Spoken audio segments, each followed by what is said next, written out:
गांव की एक गरीब लड़की आकांक्षा, जिसकी उम्र 18 साल थी, अपने बूढ़े माता पिता के साथ एक छोटे से गांव में रहती थी। उनके परिवार की आर्थिक स्थिति बहुत खराब थी।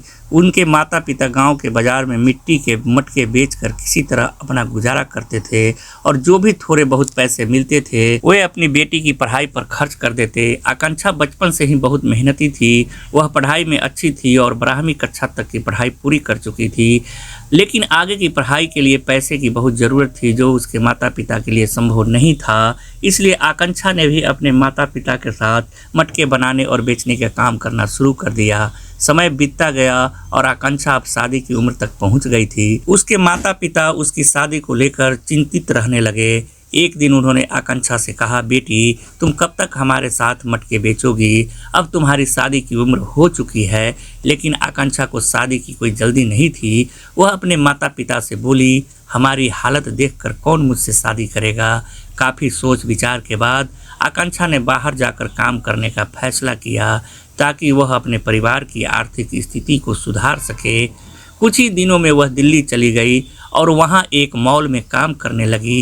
एक दिन आकांक्षा मॉल में खरीदारी कर रही थी, तभी उसकी मुलाकात वरुण नाम के एक युवक से हुई। वरुण एक अमीर परिवार से था और पहली नज़र में ही आकांक्षा को पसंद करने लगा। उसने आकांक्षा से कहा, मैं यहाँ रोज आता हूँ लेकिन तुम्हें पहली बार देख रहा हूँ। तुम्हारा पहनावा और सादगी मुझे बहुत पसंद आई। आकांक्षा कुछ कहती इससे पहले ही वरुण ने अचानक उससे पूछा, क्या तुम मुझसे शादी करोगी? आकांक्षा इस सवाल से चौंक गई क्योंकि वह जानती थी कि वरुण एक बड़े घराने से है और उसकी गरीबी को देखकर शायद उसका परिवार उसे अपनाएगा भी नहीं।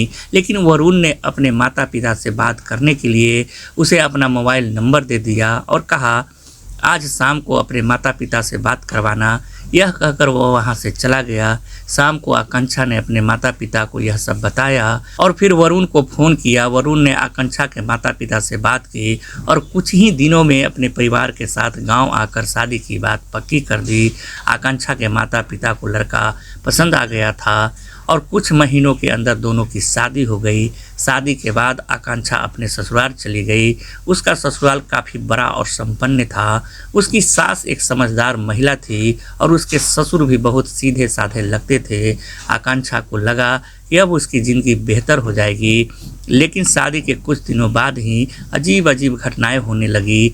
एक दिन उसके ससुर ने आकांक्षा से कहा, बहू मुझे एक गिलास दूध ला दो। आकांक्षा तुरंत किचन में जाकर दूध ले आई और ससुर को दे दिया। ससुर ने मुस्कुराते हुए कहा, बहू तुम भी थोड़ा दूध पी लो। आकांक्षा ने मना किया, लेकिन ससुर के बार बार कहने पर उसने दूध पी लिया। कुछ ही मिनटों में आकांक्षा को चक्कर आने लगे और वह बेहोश हो गई। जब उसकी आंखें खुली तो वह अपने कमरे में बिस्तर पर थी और खुद को बहुत कमज़ोर महसूस कर रही थी। उसे कुछ समझ नहीं आया कि उसके साथ क्या हुआ।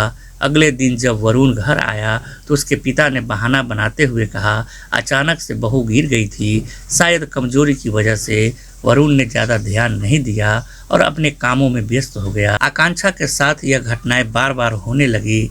धीरे धीरे उसे समझ में आया कि उसका ससुर उसके साथ गलत हरकत कर रहा था, लेकिन वह डर के मारे कुछ कह नहीं पा रही थी। एक दिन जब वरुण और आकांक्षा अपने कमरे में थे तो ससुर अंदर आकर वरुण से कहने लगा, मुझे कब मौका मिलेगा? इस पर वरुण ने जवाब दिया, पहले दरवाज़ा तो बंद कर लीजिए। आकांक्षा यह सब सुनकर चौंक गई।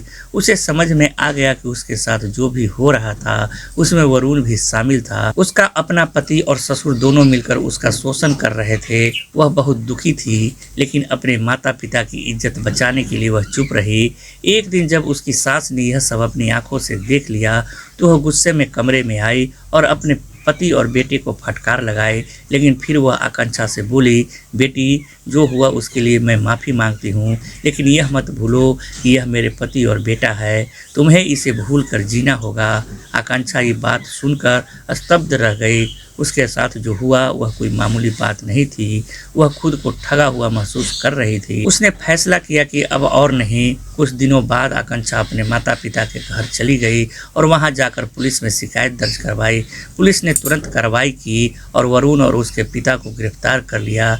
इस घटना से गांव में हलचल मचा दी। आकांक्षा के साहस को देखकर लोग उसकी सराहना करने लगे। उसने अपने माता पिता की इज्जत बचाने के लिए बहुत कुछ सहा, लेकिन अंत में उसने न्याय के लिए आवाज़ उठाई। इस कहानी से हमें यह सीख मिलती है कि अत्याचार करने से अच्छा है कि उसके खिलाफ आवाज़ उठाई जाए। अगर किसी के साथ अन्याय हो रहे हो तो उसे डरना नहीं चाहिए, बल्कि हिम्मत के साथ न्याय की लड़ाई लड़नी चाहिए। तो दोस्तों, मिलते हैं एक नई कहानी के साथ नई वीडियो में। तब तक आप लोग अपना और अपने परिवार का ख्याल रखें। जय हिंद, जय भारत।